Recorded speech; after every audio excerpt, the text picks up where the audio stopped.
de Dios. Siéntense, dejamos lugar a nuestro pastor para que empiece con la clase. Bueno, muy buenas tardes. Ahora sí se me... Llego tarde y luego el hermano lo encuentro cantando la canción esa que dice, ¿cómo? Llegaron tarde. Que el hermano, ¿cómo dice hermano que se duerme? Exhortación, la cuestión de exhortación a la Ah, iglesia. estos tiempos todos se están imponiendo a llegar tarde a los cultos y otros a seguir. Porque están durmiendo, ¿verdad? Me la dedicó. Bueno, vamos a continuar. Disculpe la tardanza, me agarró el tráfico. Pero vamos a continuar con la clase. Ahí estamos. Deja, bueno, esto porque no veo. Es que falta como luz.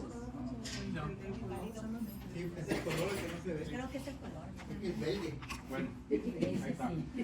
Ok, entonces vamos a seguir. Ahora el tema de hoy es el tema de la adopción. Que vamos a ver el día de hoy. Y la adopción habla sobre que entramos a la membresía de la familia de Dios. Si recordamos la regeneración, ¿qué pasa en la regeneración? En la regeneración nos da la nueva vida espiritual, ¿recuerdan? Nacer de nuevo, así le pusimos. En la regeneración nacimos de nuevo, bueno, nacer de nuevo, lo voy a poner.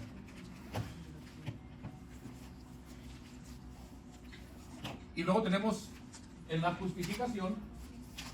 En la justificación, ¿recuerdan qué era? ¿Qué significaba? Que Dios declara. Somos declarados justos, ¿verdad? Que son amados, amados. Somos declarados justos Y ya ante somos Dios. esclavos de los demás. Entonces, la regeneración nos da la vida espiritual en nuestro interior, la justificación, Dios nos da la posición legal correcta ante Él, o sea, nos declara justos. Pero ahora la adopción nos hace miembros de la familia de Dios. Gracias, Valerie. Miembros de la familia, lo voy a poner aquí. Eso es lo que está en la adopción. Juan menciona la adopción al comienzo del Evangelio cuando él dice, inmediatamente lo menciona, dice, mas a todos los que le recibieron, a los que creen en su nombre, les dio potestad de ser hechos, ¿qué? Hijos de Dios. Pablo, cuando se está dirigiendo a un grupo de cristianos en la ciudad de Galacia y a otro grupo de cristianos, Pablo les dice, pues todos son hijos de Dios por la fe en Cristo Jesús. Ahora recuerden que esta carta está dirigida a cristianos, no está dirigida a una comunidad en general. Es por eso que Pablo se atreve a decir que todos son hijos, sabiendo que le está escribiendo a hermanos en la fe, ¿ok? Por la fe en Cristo Jesús. No debemos de confundir o pensar de que todos, el mundo es hijo de Dios. En consecuencia, los que no creen en Cristo no son ¿qué? No son hijos de Dios. Eso dice la palabra. Todos somos creación de Dios. Eso ya lo sabemos. Todos somos creación de Dios, pero no todos somos hijos de Dios. A veces hasta por más, a veces uno le dice a una persona, ¿verdad? Un no creyente que no es hijo de Dios y se avientan contra uno, pero no es uno, es lo que la palabra está diciendo, es lo que la palabra enseña. Entonces, si no son hijos de Dios, ¿qué son? Creación de Dios. Bueno, aparte de la creación, ¿hijos de qué? Ok, vamos a ver Efesios. Dice, y les dio vida a ustedes cuando estaban muertos en sus delitos y pecados. Pablo está dirigiendo al grupo de cristianos, ¿ok? En los cuales anduvieron en otro tiempo, o sea, le está diciendo de lo que eran antes. Siguiendo la corriente de este mundo, conforme al principio de la potestad de aire, el espíritu que ahora opera en quienes, en los hijos de desobediencia. O sea, no es que sean hijos de la desobediencia, pero es una característica de este grupo de personas. La desobediencia, ¿a qué? A la palabra de Dios, a obedecer a Dios. Es una característica. Vemos también versículo 3, entre los cuales también todos nosotros vivimos en otro tiempo. Quiere decir que nosotros en algún tiempo, en una etapa de nuestra vida, éramos hijos de desobediencia. Recuerden que el nacer en una familia cristiana no nos hace nosotros cristianos, ¿verdad? O sea, no es que ya soy salvo porque nací en una familia cristiana. Eso no funciona así. Cada persona individual tiene que recibir la salvación. O sea, es algo personal entre Dios y la persona. Dice, nosotros vivíamos en otro tiempo, o sea, antes éramos hijos de desobediencia, en los deseos de nuestra carne, haciendo la voluntad de la carne y de los pensamientos, y éramos por naturaleza, otra característica es que, hijos de ira, o sea, hijos de desobediencia e hijos de ira, lo mismo que los demás, o sea, eso es lo que ocurría antes en nosotros, a lo que éramos antes. Efesios 5:6, un poquito más adelante, Pablo nuevamente les dice, nadie los engañe con palabras vanas, porque por estas cosas viene la ira de Dios. ¿Sobre quién? Sobre los hijos De desobediencia. Recuerda la introducción que vimos al estudio de la salvación. Dijimos que la salvación nos libra ¿de qué? De la ira de Dios. ¿Okay? Cosa que a ellos, o a ese grupo de personas, no. Ellos, dice, viene la ira de Dios sobre ellos. ¿Por qué? Por desobediencia. Nosotros ahora estamos en el grupo que obedecemos. Y puedo poner obedecemos entre comillas, ¿verdad? Porque muchas veces no estamos al 100. Una pregunta, pastor. ¿Qué entiende usted como hijos de ira? Hijos es una característica, me imagino que del rencor, el coraje, el odio que ellos guardan dentro de la ira con las cosas de Dios, algo así. Entonces, siguiendo con eso, en el Evangelio de Juan, Jesús hace una declaración muy fuerte a un grupo de personas, que yo creo que si nosotros lo haríamos, como les comentaba hace rato, nos iban a linchar, nos iba a ir muy mal. Fíjense lo que Jesús le dijo a un grupo de personas de judíos que habían creído en Él. ¿Ok? Que habían creído en Él. Pero recuerda que creer no es suficiente, ¿verdad? Dice, ustedes hacen las obras de su padre. Entonces le dijeron, nosotros no somos nacidos de fornicación. ¿Por qué le están diciendo eso a Jesús? ¿Por qué le dicen a Jesús, nosotros no somos hijos de fornicación? Porque había la creencia de que Jesús, de que María se había metido, había fornicado fuera del matrimonio, y por eso dijo, tú eres hijo de fornicación, que no sabían que no era hijo de José. ¿Ok? Entonces la gente, fíjese, 30 años después, y todavía había ese comentario, ese conocimiento. Entonces le dijeron, nosotros no hemos nacido de fornicación, un padre tenemos que es Dios, según ellos. Jesús entonces les dijo, si su padre fuese Dios, ciertamente me amarían, porque yo de Dios he salido y he venido. Pues no he venido de mí mismo, sino que el que me envió. ¿Ustedes son de quién? De su padre, el diablo, y los deseos de su padre quieren hacer. Imagínense qué declaración tan fuerte está haciendo Jesús aquí a estas personas que decían ser hijos de Dios o que creían ser hijos de Dios. Y ahora de repente, y no se lo está mandando a decir, lo está diciendo en el público abierto, gente está escuchando. ¿Cómo es que esta gente que dice que es creyente y esto y aquello, Jesús mismo le está diciendo que no? Recuerden que creer es parte, pero no es el todo. ¿Okay? Ellos creían, pero no había obediencia. Después Pablo les dice a los romanos, porque todos los que son guiados por el Espíritu de Dios, estos son hijos de Dios. Pues no han recibido el espíritu de esclavitud para estar otra vez en temor, sino que han recibido el espíritu de adopción, por el cual clama Abba, Padre. El Espíritu mismo da testimonio a nuestro espíritu con E mayúscula, el Espíritu Santo da testimonio a nuestro espíritu, E minúscula, de que somos hijos de Dios. Este espíritu con E minúscula es el que dice que cuando uno muere regresa a quien lo dio, a la presencia de Dios, el espíritu. Quiere decir que si somos hijos de Dios, entonces nosotros estamos relacionados, nosotros aquí, como miembros de una familia. Es por eso que nosotros, la gente a veces, yo antes me burlaba cuando no conocía allá en Tijuana, ahí vienen los hermanos, ahí vienen los aleluyas.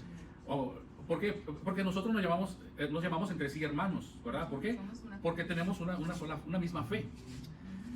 Entonces, decimos que somos de una familia que espiritualmente tenemos al mismo Padre. ¿Sí? Espiritualmente somos hermanos no carnales, espirituales, porque tenemos al mismo Padre, a Dios.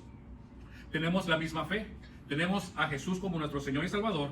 Es por eso las características que nos llamamos hermanos de la fe. ¿Okay? Ahora, una persona, por mencionar un testigo, un mormón, una persona que yo le puedo decir hermano. No, ¿por qué? No tienen la misma creencia. Porque no tienen la misma creencia. Pero ellos creen en Jesús, porque dicen que Jesús creen en Jesús. Pero de otra forma. De otra forma muy diferente. O creen en un Jesús no como el que está en la Biblia. ¿Okay? Es un Jesús totalmente diferente al que los mormones y los testigos de Jesús, testigos de Jehová creen. Por esa razón, uno no les puede llamar hermanos, porque no tenemos la misma fe. Entonces, Pablo le dice a Timoteo, Pablo cuando le escribió la carta a Timoteo para era un joven, le dijo: Timoteo, trata a los miembros de la iglesia como si fueran tu propia familia. O sea, trátalos igual. Así como tratas a tu familia, trátalo a ellos. Escuche lo que le dice. Dice: no reprendas al anciano, sino exhórtalo como a qué, como a un padre. Y a los más jóvenes, como si fueran tus hermanos. A las ancianas, como madres. Y a las jovencitas, como hermanas. O sea, Pablo le está diciendo a Timoteo, son una familia, trátalos como tal. Es por eso que nosotros, como una familia de Dios, siendo miembros de una misma familia, nos deberíamos estoy hablando en general del cristianismo, no solamente aquí nosotros, pero deberíamos de apoyarnos, nos debería de dar gusto cuando uno de los hermanos en la fe le va bien o prospera, algo así. Porque lamentablemente hasta en las familias pasa eso, un familiar prospera y ¿qué es lo que? Le envidia, celos, ¿verdad? Le empiezan a echar, no, es que andan esto, andan aquello. Entonces, imagínense, así tratamos a la familia de carnal. ¿Qué se puede esperar de la familia de la fe? Mira lo que le pasó a José. Sí, exactamente. Así que dice, nos invita pues a que nos tratemos como una familia, como lo que hacemos, que nos interesemos los unos por nosotros y nos tratemos bien. O sea, ya sé que esta familia, la familia espiritual, pues, la familia carnal, Dios nos la dio. La familia espiritual, bueno, la familia carnal, Dios nos puso ahí, igual con la familia espiritual. La familia espiritual, pues dice que usted puede elegirla, por decir así. Usted puede estar aquí, no puede estar. Tienes opción. Tienes opción. Y yo creo que por eso tanta gente anda para arriba y para abajo, porque nomás un hermano hace algo y ya me voy a buscar otra familia. Ese no es el caso, eso es un mal testimonio. Un mal ejemplo, podríamos decir. No, un mal ejemplo. Entonces, Jesús también dijo, escuchen, porque todo aquel que hace la voluntad de mi Padre, ese que cree, pero aparte y también hace la voluntad de mi Padre, que está en los cielos, ese es quien, mi hermano, hermana y madre.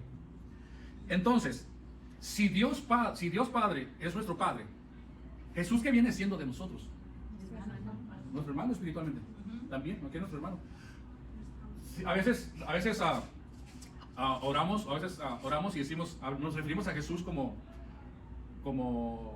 Padre. O sea, nos confundimos. Yo sé que es buena intención, o sea, es una confusión. Oramos a Jesús y al último diciendo te lo pedimos en el nombre de Jesús.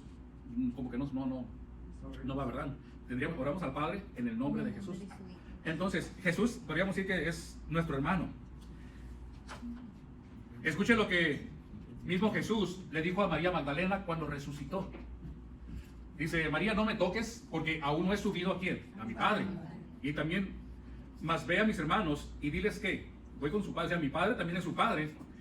A mi Padre y su Padre, a mi Dios y su Dios. ¿No? Está estableciendo esa relación de la familia.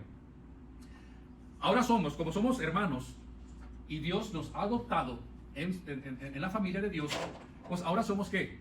Bueno, también somos herederos de Dios y coherederos de Cristo. ¿Okay? O sea, tenemos esa bendición, vamos a ser coherederos junto con el Señor. ¿Y la herencia cómo va a ser? Pedro dice, para una herencia incorruptible, incontaminada e inmarcesible, reservada en los cielos para ustedes. Ahora, si usted me pregunta, pastor, ¿de qué herencia me está hablando? Bueno, cuando lleguemos al cielo, la vamos a ver. Está ahí, está esperándonos a nosotros. Si se da cuenta, la adopción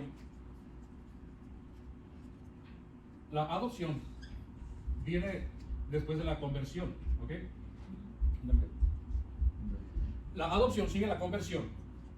La conversión, ¿recuerda qué se ocupaba para que hubiera conversión?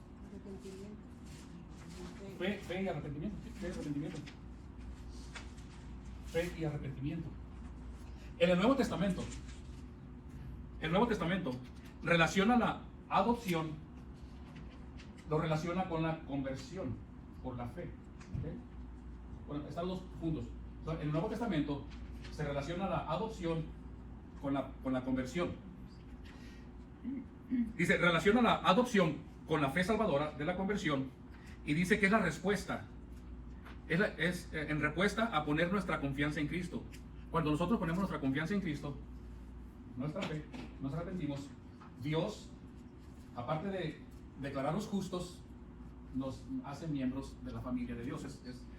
Es lo que ocurre. Gálatas 3:26 dice, todos ustedes son hijos de Dios mediante la fe en Cristo. O sea, de nuevo, la fe. Por eso se relaciona la adopción con la conversión. Gálatas 3:26 dice, todos ustedes son hijos de Dios mediante la fe en Jesucristo. Juan 1:12 dice, más cuanto lo recibieron, a los que creen en su nombre, les dio el derecho de ser hijos de Dios. Entonces, si se dio cuenta en esos dos versículos, dice que por la fe somos hijos. Los dos, los otros, por cuanto lo recibieron y pusieron su fe, somos hijos de Dios. Somos adoptados. Somos adoptados. La adopción es un privilegio que recibimos de parte de Dios. ¿Está caliente allí? ¿No? La adopción es un privilegio que recibimos de parte de Dios. De nuevo, Dios es el que se encarga de adoptarnos. Le explico. Dios nos pudo haber dado la justificación, nos pudo haber declarado justos, pero sin adoptarnos. O sea, pudo haber hecho esto, ya son justos, ya están libres, y hubiera dejado esto por fuera, la adopción. O sea que pudo haber perdonado nuestros pecados, darnos una posición legal. Recuerda que la justificación dijimos que era un acto legal, darnos una posición legal correcta delante de Él, sin habernos hecho sus hijos. Ahora, es importante que nos demos cuenta de esto, ¿verdad?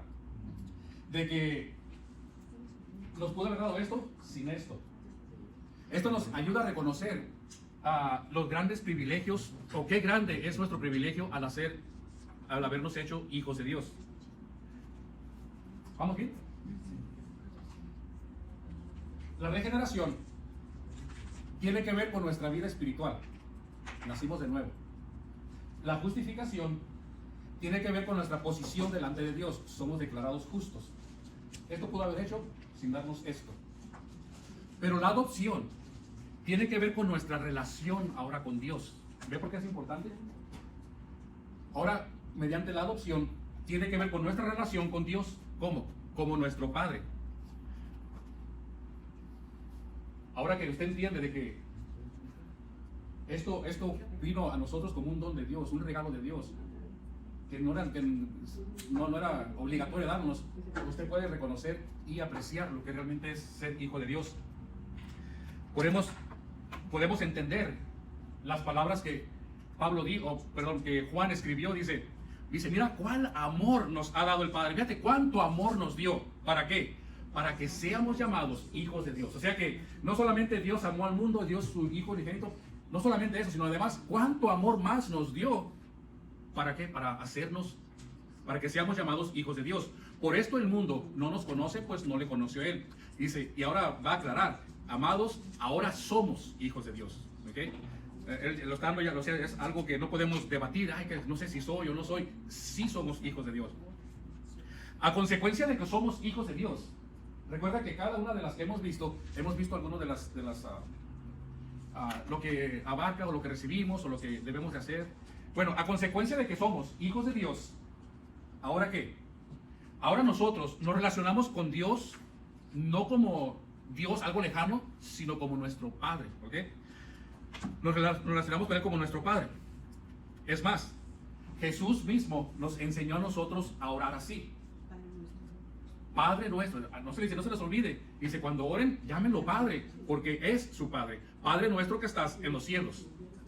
Bueno, ese es uno de los grandes beneficios, bendiciones, privilegios que tenemos como miembros de la familia de Dios.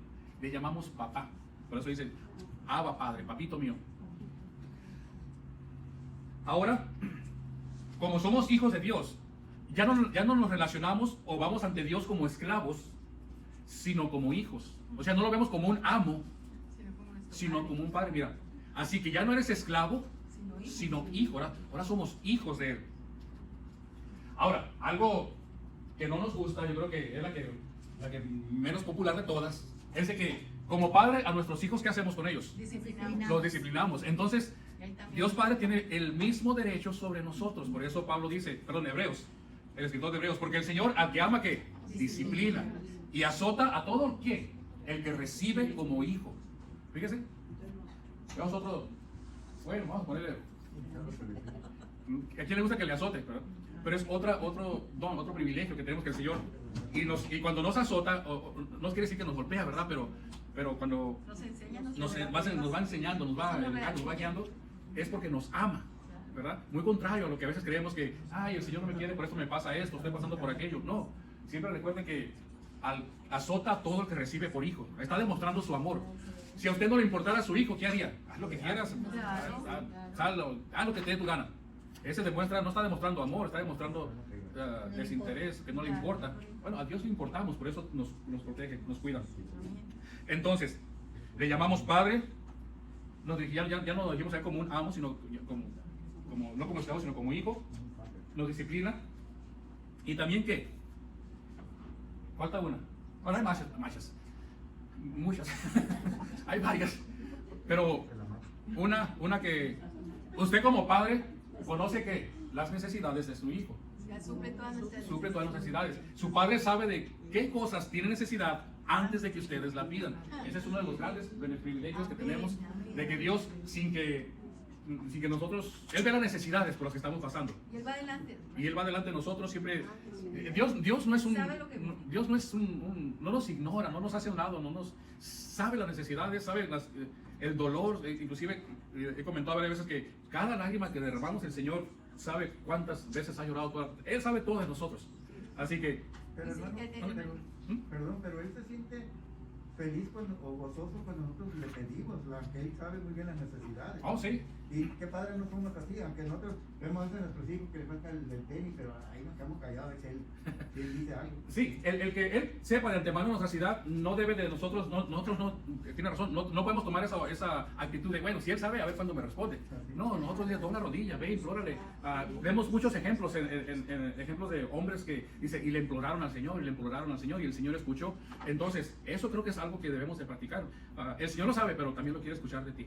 Pero otra cosa, pastor, a veces nosotros le pedimos a Dios y Él sabe que eso que estamos pidiendo no es de bendición. Y Él nos cierra la puerta. Sí. Y nos bloquea y uno en su afán quiere que siempre le conceda. Pero resulta que esa negación o el que no se dé eso, es una protección para nosotros porque Él después nos permite ver el por qué no nos Porque no consiguió. que no era bendición.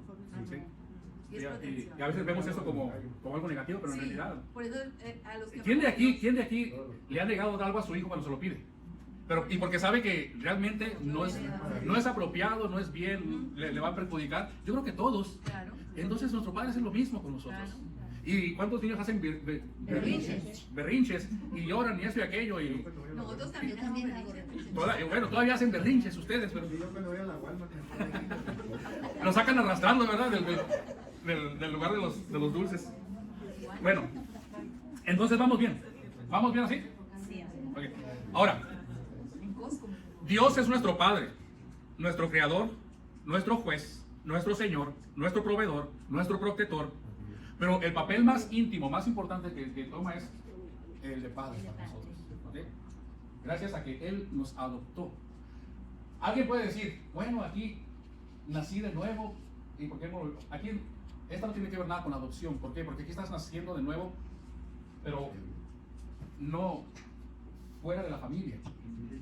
Aquí entras a la familia de Dios. Entonces, no sé si usted ha escuchado ese muy popular que se dice, de tal palo. ¿Qué quiere decir eso? Como padre el hijo. O tigre pinto. Dijo que de tigre sale pintado. Hijo pintito. Por ahí van, ¿verdad? Por ahí En el van. Antiguo Testamento que una mujer le dijo eso, pero le dijo tal la madre, tal la hija, dijo ella. ¿Sí? Sí, en el Antiguo Testamento se encuentra. Entonces, eso significa de que en nosotros eso significaría que este muchacho es idéntico a su padre. O mira, lo que hizo el padre, porque también puede ser en forma negativa, ¿verdad? Lo que hizo el padre, me salió igual y peor. Bueno, algo similar pasa con Dios nuestro Padre, ¿verdad? Nosotros, cuando hacemos algo, no entre nosotros, pero aquí nosotros aquí, la gente que nos ve, si sabe que somos cristianos y somos hijos de Dios, van a decir que si hacemos algo bueno, ¿qué pasa? Seguimos el Bueno, ejemplo de Dios. por eso dice, sed pues imitadores de Dios como hijos amados. Entonces, para ser de tal palo tal astilla, debemos que imitar a Dios como hijos, ¿ok? Claro, en las cosas, bueno, iba a decir unas cosas buenas, pero Dios no hace cosas malas. O sea, imitar a Dios para hacer un impacto en esta tierra aquí. Yo leí un pensamiento que dice, por uno que lee la Biblia, tiene 100 espectadores, uno que ahí están, Observando, que nos están vigilando. criticando, Sí, atacando. Entonces, por último, para cerrar lo del Padre, la adopción, perdón. También esta viene dice, así lumbre su luz delante de los hombres para que vean las buenas obras y van a glorificar a quién, a su Padre, ¿verdad? Así como cuando uno ve al niño y está haciendo algo bueno, ¡ay, qué inteligente es el muchachito! Se parece a su papá. Eso se parece a su papá, ¿verdad? El casero se parece a la mamá. Entonces, las cosas que la gente vea, que cuando hagamos algo bueno, que glorifique a quién. Pero mire, A acá Dios está Padre. diciendo, en Proverbios dice que es orgullo del padre y Ajá. el hijo necio es la vergüenza de la madre. Sí. Sí, sí. Por algo Eso será. no es nada, no es nada extraño, la palabra misma lo dice. Por último, ahora sí para cerrar el de la adopción. Juan 3:9. Dice, todo aquel que es nacido de Dios no practica ¿qué? El pecado. Porque la simiente de Dios permanece en él y no puede pecar. ¿Por qué? Porque es nacido de Dios. En esto se manifiestan, o sea, dicen, esta es la gran diferencia de los hijos de Dios y los hijos del diablo. Fíjense la gran diferencia. Dice, los quieren identificar fácilmente. Fíjense, en esto dicen, los van a ver. El que no hace justicia y el que no ama a su hermano no es de Dios. Fácil, olvídate eso de que es que los dos oran, es que los dos llevan Biblia, es que los dos cantan. No, fíjate, el que no hace justicia, el que no ama a su hermano no es de Dios. Así que yo creo que aquí con este versículo podemos más bien siempre recordarlo, ¿verdad? Teniendo presente de que cuando hacemos algo injusto o algo indebido, no estamos representando a Dios, no estamos glorificando a Dios, no estamos actuando como hijos de Dios, sino como parientes del diablo. Enseguida viene la santificación. Ya nomás nos quedan 3 más. La santificación, ¿qué es? Cuando uno recuerdan que les comenté de que la santificación es un proceso en el cual entramos ahorita, pero vamos avanzando en ella a través de nuestra vida. Es un proceso, correcto, es un proceso. Entonces, en la santificación vamos creciendo, vamos a poner aquí creciendo. ¿En qué? En la semejanza a Cristo.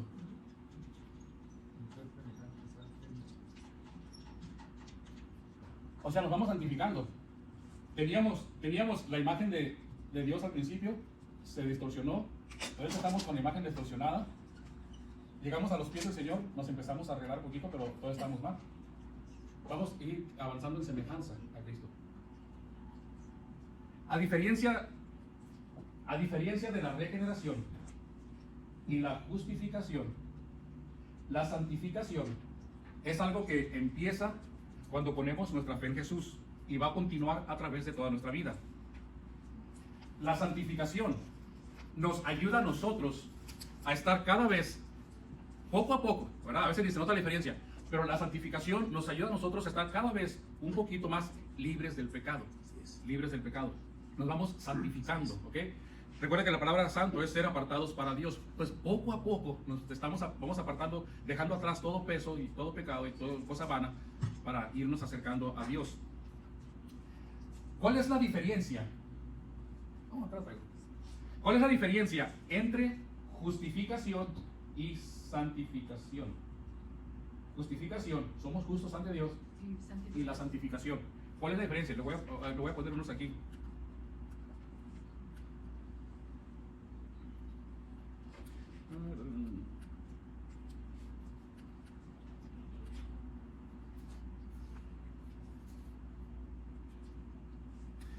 Es que tengo las letras malas aquí.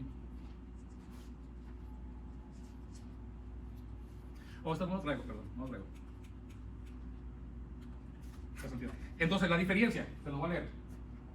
Esta es una posición legal. La justificación es una posición legal. La santificación es una condición interna, por dentro. La justificación, recuerda que dije, el juez da el veredicto una vez y para siempre. La santificación continúa durante toda nuestra vida. ¿Okay? Es la diferencia. La justificación es una completa obra de Dios. Dios es quien nos declara justos. La santificación, nosotros cooperamos en ella. ¿Okay? Ahí van ahora sí la decisión, los deseos de nuestro corazón. ¿Qué tan maduro estás o vas creciendo? Entonces, la justificación es un acto 100% de Dios. La santificación, nosotros estamos ahí, y por eso tardamos tanto, porque ahí nosotros nos metemos, y donde quiera que nosotros nos metemos, vamos a dilatar el proceso o atrasarlo por los deseos de la carne, de la humanidad. La justificación es perfecta en esta vida, ¿ok? Quiere decir que no estoy declarado medio justo, ni un cuarto de justo, soy 100% justo, es perfecta. La santificación no es perfecta en nuestra vida, ¿ok? Recuerda que no llegamos todavía a la perfección, no es perfecta. La justificación es igual para todos los cristianos. Todos nosotros aquí, cuando Dios es así, ¡pam!, son declarados justos ante los ojos de Dios. Todos, todos, todos. No hay un medio justo, ni uno más justo que los demás. En cambio, la santificación es así. En unos es más, en otra es menos. No importa, no está hablando de, es que tiene 20 años de cristiano, es más santificado. No. No tiene que ver nada con el tiempo, sino con la disposición de su corazón. Es por eso que a veces la gente critica al cristiano, o el mismo cristiano critica al cristiano, ¿verdad? Tantos años que tienes y aún sigues en él, aún andas así, o esto, aquello. ¿Por qué? Porque el proceso de la santificación es mucho más lento para él, o hay piedras más grandes que las que tiene que atravesar, o probablemente las piedras que esta persona tiene, para mí no son barreras, son fáciles, y a lo mejor alguna que yo tenga, para esa persona la puede sin problema. Entonces es un proceso diferente. Así que cuando vea personas, no se fijen en el tiempo, porque a veces, ay, hermano, ya tiene 20 años, 15 años, 10 años asistiendo a la iglesia y todavía con eso. En vez de criticarlo, recuerde, como somos una familia, ¿qué es lo que va a hacer? Animarlo, a exhortarlo, a ayudarlo. Oye, hermano, pues, no sé cómo le quiera hacer usted, ni le voy a decir, pero porque cada caso es diferente, o es especial muchas veces. Así que, Yo pienso que eso tiene que ver con la entrega de las coronas. la santificación. Cuando uno vaya al Señor, él le mide con la entrega de lo que dice que nos dará nuestras coronas a cada uno, una corona. Ah, es pues, el proceso de santidad. Una vez vimos la clase de las coronas, ¿verdad? Sí. Sí. Bueno, entonces esa es la diferencia entre justificación y santificación, más o menos para que la tenga por ahí presente. La santificación es dada por la santificación, es ser apartado 100% para Dios, 100%. Unos estamos al 20, otros estamos al 30 y vamos caminando. Pablo les dice a los romanos, así también ustedes considérense muertos al pecado, porque recuerda, la santificación me aparta del pecado. De una vez considérate muerto al pecado, pero vivos para Cristo en Dios, para Dios en Cristo, perdón. Jesús nuestro Señor, no reine pues el pecado en su cuerpo mortal, de modo que lo obedezcas en sus deseos, o sea, no obedezcas al pecado, ni tampoco presenten sus miembros al pecado como instrumentos de iniquidad, sino presentaos ustedes mismos a Dios como vivos de entre los muertos, y sus miembros a Dios como instrumentos de justicia.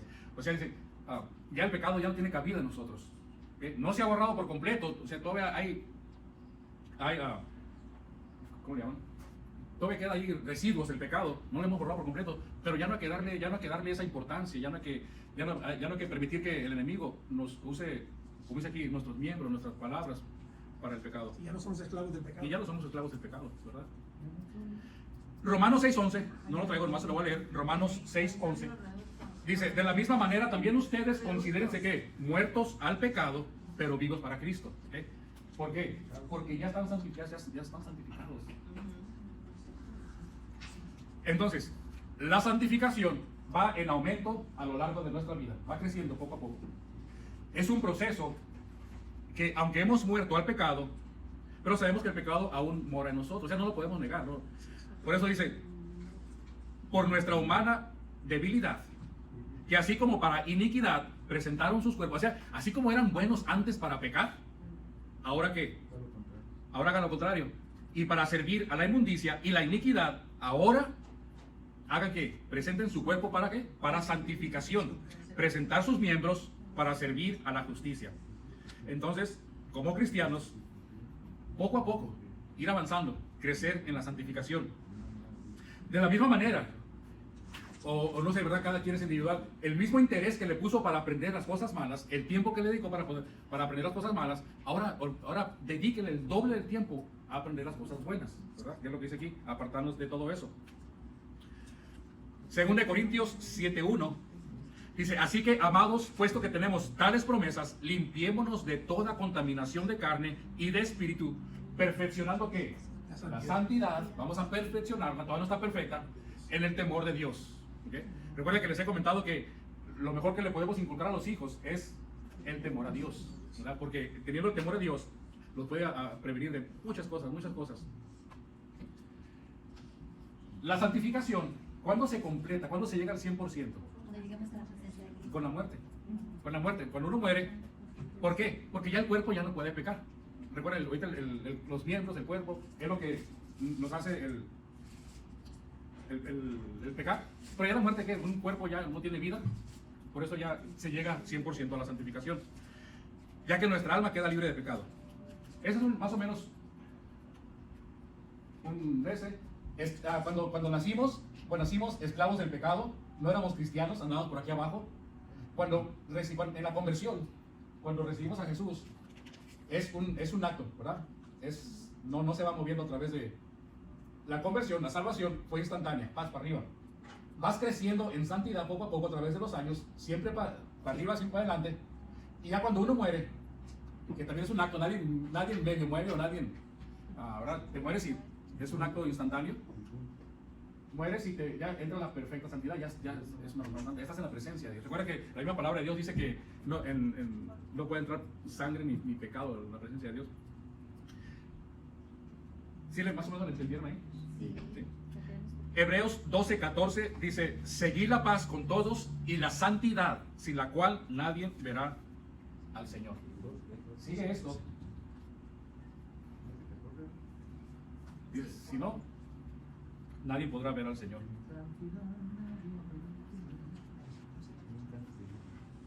La santificación también la santificación.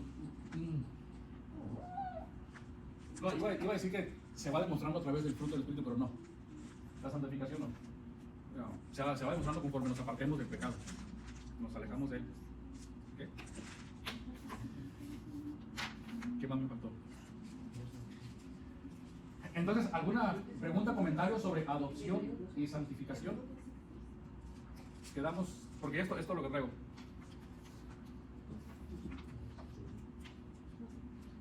¿Quedamos bien? Sí.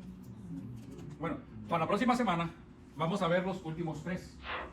Bueno, pues vamos a orar porque el panecito se está enfriando y el café se está calentando. Y acuérdense que yo soy panívoro. Todos somos panívoros. Ya me está haciendo ojitos. Ok, vamos a orar. Padre, te damos gracias, Señor, por este tiempo. Ayúdanos, Señor, a ir entendiendo poco a poco lo que es, Señor. Pues tu palabra, Señor, sabemos que nunca vamos a tener un entendimiento finito de todo, Señor. Pero poco a poco ir creciendo en conocimiento, Señor, no para, Señor, debatir, Señor, para compartir con aquellas personas que aún te conocen, llevarlas, Señor, hacia tus pies, que puedan ver ellos que no solamente hablamos lo que conocemos, sino que también lo actuamos y lo vivimos, y es parte de nuestra vida, Señor. Así que ayúdanos, pues, a siempre dar pasos firmes y a siempre dar un buen testimonio, Señor, de que somos hijos tuyos, para que la gente te glorifique a ti mediante nuestras acciones y nuestros actos. Te pedimos, Padre, por aquellas personas que aún siguen malitas, delicadas, nuestro hermano Manuel, Señor, su familia igualmente, a nuestro hermano Pepe, Padre, también que le sigas reforzando a él, y pues a las personas, Señor, tú conoces realmente, ¿quién mejor que yo, Señor, las necesidades de cada una de las familias aquí presentes, Señor, y algunas que están en casita, Señor. Así que te pongo todo esto en tus manos, y gracias por permitirnos estar aquí esta noche y aprender un poco más. Gracias te damos. Amén. Amén. Bueno.